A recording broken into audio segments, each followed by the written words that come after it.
51st chapter of Tehillim, Parak Nun Aleph, and it begins Lamnatzeach Mizmor LeDavid, right, to the director of music, a psalm of David.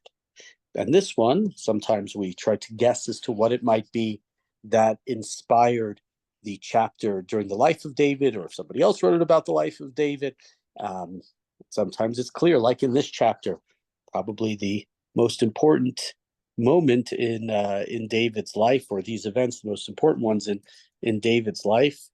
Bivo Elav Natan Hanavi Ka'asher Ba El Batsheva. And this happened when Nathan the prophet came to David after David had slept with Batsheva. If you remember, it's hard to forget.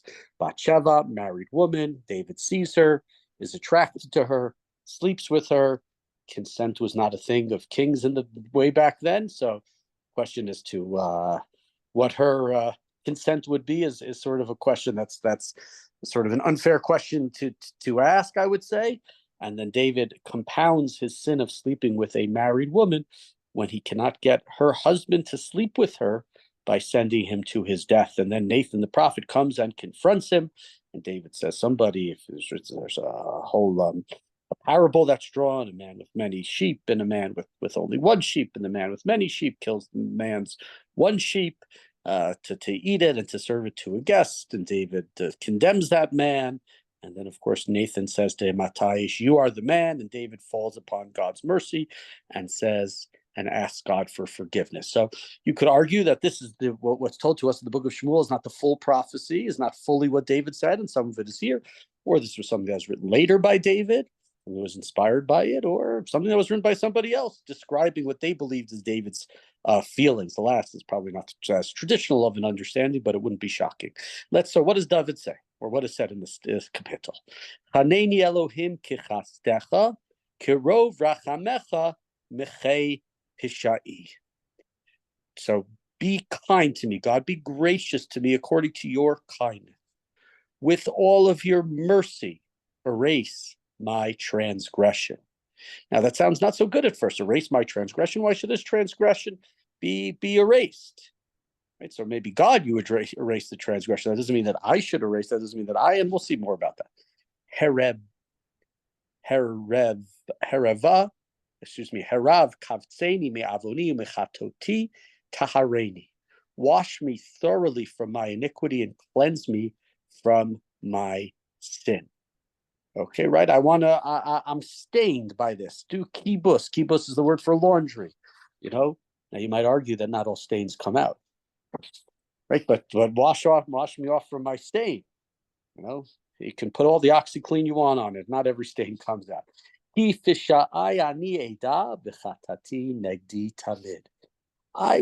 should you do that to me, God? Why should my stain be able to come off? Why should I be cleansed fully by you? Because I acknowledge my sin. I acknowledge my mistake, and my sin is always in front of me. Now, interesting, think about this. The sin is always in front of me. Somebody who sinned, you can use that sin and it can be debilitating, or you can use that sin and be inspiring. I sinned, but I can still go forward. Sort of like, in a sense, what we were talking about. We'll see more similarities between yesterday's chapter 50, and today's chapter.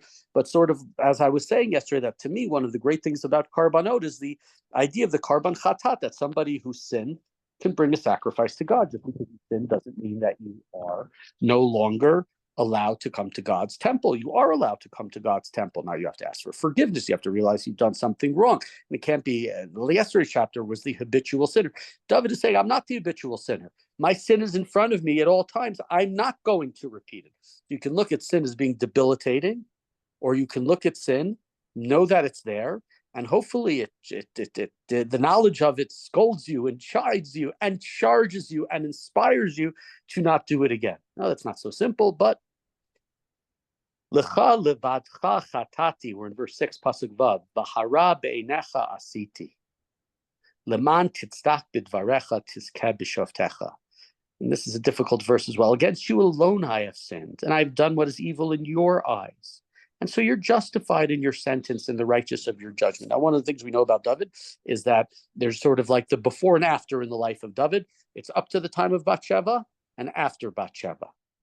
Up to the time of Bathsheba, everything seems fine. Everything seems wonderful. Now, things are not always perfect. He has to run away from his father-in-law, but at this point, he's king. He's conquered many armies. He doesn't know what to do with his time. It's part of the reason he's sitting at home and his army is out to war. Doesn't know what to do. When he sees Bathsheba, he sees Bathsheba bathing, and he doesn't know what to do. So he accepts this. When God says, "This is your punishment," David accepts it. And even when he's chased out of his own palace by his rebellious son Avshalom, and he's on his way out, and things have really hit a low point, the summit of his life in many ways, then not the summit, but when it's hit the low point, that he realizes that he still accepts God's judgments. But it's very difficult to say here, "Against you have I sinned alone." He sinned against Bathsheba. So you could say it's a sin against God, but it's a sin against Uriah. He's killed Uriah. There are many innocent people who are killed along with Uriah. Now, he didn't tell Yoav to do that, but Yoav was smart enough to not just kill off Uriah, got to kill off the other people. If you're just killing off that one guy, then of course David looks guilty when all of a sudden, a couple of days later, Bathsheba, the widow, goes to his house and becomes his wife. So there are a lot of other people who die through this. It's a very difficult verse, that against you alone have I sinned. I don't don't know how to understand that. There are answers in the Gemara, whatnot, that there was a bill of divorce that was made by warriors when they would go out to battle, so their wives wouldn't be left in limbo, or if they were kidnapped. There's an idea that the rabbis try to float that Uriah, when David said to him, "Go home to your wife and go be with your wife," and he refuses, that he's sort of rebelling against the king, and therefore he gets the death penalty. But those are very difficult answers, because God clearly is very upset and is not whitewashing David's sin. Continuing verse 7. Hein ba'avon cholalti uvechet yechematni imi. Right? I was born in iniquity, and my mother conceived me in sin, which is interesting. When it says my mother conceived me in sin, it sounds very Christian, right? I don't really. The Christians would say the Bible sounds very Christian. So but you're born through sin. You're born through intimacy. There's nothing wrong with intimacy. In Judaism, intimacy is a thing that's there. There's nothing wrong with it. It's understood as being something that is beautiful between loving partners. So it's a sort of a difficult thing. But obviously, intimacy and sexuality is wrapped up with lust and desires that go well beyond what should be normal. Or I don't know if it's normal, or it's not unnatural, but it's bound up in the desire for many of taking what is not yours, which is what David does. That doesn't mean that his father and mother did anything wrong, but David's saying, this is sort of the natural thing. This is the way I was born. I was born, quote unquote, in sin. This is the way that you have conditioned us, God, to have sexual desires. And so it's almost right to it's almost like you can't blame me fully, God, for what I have done, because this is the way that I was brought into the world, and I was just sort of advancing and continuing. Now, that's not a very good argument if you follow it all, what's going on, let's say, with Elon Musk, a person of great prominence, right? There are all these questions with him about his, there was a report yesterday on NPR. It was a national report. So I'm sure if you listen to it ever, it was on the same, I don't know exactly what time it was on, but it was on in DC, just like it was on in Denver. And, it's all about how there are all these openings at HR and all these relationships that he has with all of these women, and some of them, I'm not saying that he has raped anyone, but obviously it's a power structure relationship. And his whole argument is, we don't have enough people, and it's bad, and it's going to be the end of society if we don't have enough. The birth rate is going down, et cetera, et cetera. And he puts himself into a situation where he says, I'm just trying to push the birth rate forward. And I'm just trying to have more kids, and these women, it doesn't work so well. But he's got his people who love him to death, and they will stand with him and give him his $50 billion or whatever he was originally promised. So I don't know that the one thing has to do with the other. Continuing with verse 8, but we see flawed personalities. The difference here and there is, and when Elon Musk in this from the report gets up to these meetings, he says, "F you, I love you guys. You guys always support me." And here David is just the opposite. David is saying, I sinned. I did what was wrong. Yes, this is the way we're conditioned as humans to have love and to have lust and to desire things. And our eyes see and we want it. And sometimes I have sinned, but I'm accepting I've done wrong. I'll be punished. I accept it. Help me. I'm with you, God. Let's continue.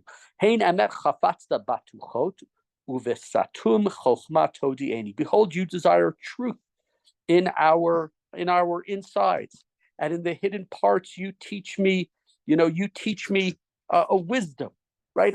You want me to be not just on the outside, but you want me to be wise and to follow your ways, even sort of in my inner life, which is not so easy. What am I going to do? Tichateni be'ezor ve'etar tichabseni umisheleg albin. Purify me with a hyssop. A hyssop was used as part of the para aduma. What was used for quote unquote leprosy, for the mitzorah, was part of what was used to cleanse the mitzorah, so he could be pure once again, or she could be pure once again. So he's saying, purify me as well with this hyssop. Whether this means whether this is supposed to be metaphorical. I've done something wrong, like the leper. I've done something wrong, like the leper. I also should be thrown out from society, and I've done something wrong. And then purify me with it, wash me, and I will be whiter than snow. Sort of like, give me that second chance, and I will be Snow White. I will do nothing wrong. Everything I will be perfect. Give me that second chance, God, to start again. We're in verse 10. Tishmi eini sason v'simcha tagelna atzamot tikiti. Let me hear joy and gladness. Let the bones that you have broken rejoice. Right? Let me start over. I'm, in a sense here, David says, it's like I'm a little bit broken. And I'm ready to start again. Haster panecha michata'ai v'chol avonotai mechei. Hide your face from my sins and erase all of my iniquities. Again, the same thing. David feels that he's somebody who's sinful. The sin will be in front of him, but he needs to know that God will wash away his sins, that he can start over. Leiv tahor, one of the famous, well-known verses in this chapter. Leiv tahor birali Elohim, beruach nachon chadesh bekirmi. Create for me a pure heart, O God, and renew a strong and a steadfast spirit within me. Right? I've sinned. I've done something wrong. I'm asking for forgiveness. So God, now help me to not sin in the future. Let me start again. I want to be evil. I want to be pure, not evil. I want to have a fresh start, right? The white clothing, the idea of restart. So make for me a leiv tahor. My heart, you just mentioned sort of, you just said, right? His bones were broken. Right, I have a broken heart. Now I'm ready for a new heart. And he continues, Al tashlicheni milfanecha v'ruach chadshecha al tikach mimeni. These two verses make up a fairly well-known Jewish song, the Yud Bet and Yud Gimel. Yud Gimel is also that verse 13 we say is we say at Rosh Hashanah Yom Kippur. Al tashlicheni milfanecha v'ruach chadshecha al tikach mimeni, constantly in the Shema Kolenu, a chapter around the high holidays. Don't cast me out before you, and don't take your Holy Spirit from me. And again, over and over in the acknowledgement of sin, acknowledgement I've done wrong. Sin represents distance between God and humanity, but I'm asking you, God, to stay with me, to stay close to me, to cleanse me, and to allow me to remain. And give me that other chance. Hashiva li sasoni shecha v'ruach nediva tismecheni. Restore me to the joy of your salvation, and place, a willing spirit, with a willing spirit, hold me up, which is an interesting verse as well. David's saying here in verse 14, and he's saying it over again, but here the word somech, I can allow me to lean on you, God. It's not something that I'm going to be able to do alone. I think of Alcoholics Anonymous and all these other programs, right? You need to have a sponsor. You need to have somebody with you. You can't do it on your own. If you try to do it on your own, it's not going to work. Right? Have your spirit hold me up. David knows I made this mistake, and I'll make this mistake again, unless, even with it next to me, and it will hold me, and it will hopefully will challenge me, my sin that I see in front of me, still nevertheless, hold me up, God. I need you to hold me up for me to continue. Continue in verse 15, Tedvav. Alamda pshaim darachecha v'chataim elecha yashuvu. I will teach the transgressors your ways, and sinners will return to you. One of the themes we've had repeatedly over the last number of verses. If I get forgiven. If I get healthy, I will sing your praises publicly. Hatzileni midamim Elohim, Elohei Tishuati, Tiranein Lishonitzid. Katecha, deliver me from blood, God, my God of saving me, of salvation. My tongue will sing your righteousness. There are people who want to kill me. Save me from blood. Maybe the idea of the dam goel, right? If somebody inadvertently kills somebody else, then a family member can come and kill. Revenge killing, that sort of thing, which I think still exists in certain we'll call them less developed or developing countries, which we have. And that was the idea of the Ir Miklat, the city of refuge, where the inadvertent killer could run from. So David's saying, God, protect me from blood. Don't let somebody kill me, and I will continue to sing your praises. And here's the other fairly well-known verse in this chapter, amongst other ones, which we have at the beginning of the Amidah. Each and every day, Adonai Svatai Tivtach Ufi Agita Latecha. O Lord, open my lips and my mouth will relate your praise. Right. So again, don't let the person who's after me, this relative, whoever it is, to kill me. Don't let karma happen now that I've done something so terribly, and let it come back to bite me. Allow me so that my lips will open. I need to remain alive, and then I will relate your praise. Because you don't desire that I just give you a sacrifice. You don't want a burnt offering. Why is 51 after 50? Well, not the numbers, but the specific sounds. Yesterday, one of the major themes, the idea, God, I don't just want your sacrifices. What I want is kindness and goodness and decency. Then bring me the sacrifice. Sacrifice to God are a broken spirit, a broken and shattered heart, oh God, you do not despise. From yesterday's chapter, God said, you're good and you're decent and you're moral and you're kind. If you turn to me when you're in a time of need, then bring sacrifices. So David is saying here, I'm broken. I'm broken spirit. I'm turning to you, God. I've done something wrong, but this is not just a sacrifice from somebody who's a constant sinner. I'm reminded here of, I think it's from the Kutzker Rebbe, I could be, who said, there is nothing more whole than a broken heart. Right, so David here expressing the idea of through his broken heart, his wholeness and his desire to be together with God and to have this start over. Heitiva, we're in Pasuk Chav, verse 20. Heitiva v'rtzoncha Tzion tivneh chomot Yerushalayim. Beautify Tzion with your favor. Build the walls of Yerushalayim. This is a verse that seems to come out of nowhere, but seemingly what's being said here is right. I'm asking you to keep me, and my city is Jerusalem. And if you allow me to stay alive, you allow me to praise you, then what's going to happen is that your city, what will be the place which represents you, that will be multiplied as well in its beauty and its joy. Az tachvot zivchei tzedek ola v'chalil az yalu al mizbachtecha parim. Then you will desire righteous sacrifices, burnt offerings, and completely consumed offerings. Then they will offer bulls on your altar, right? Meaning, I'm going to show for you, I'm going to be this example, is my understanding of this, the person that we saw in the last chapter, the person who is with God, the person who follows God's rules, the person who is not the habitual sinner. People will look up to me, and through the idea of who I've been and what I am now able to show, as a penitent, as a sinner who has repented, who has come back to you, God, and then can offer sacrifices, that example will then be followed by others in order to,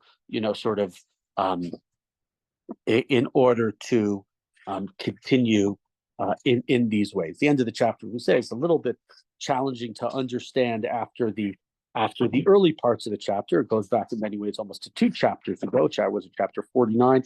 That was a chapter about, in many ways,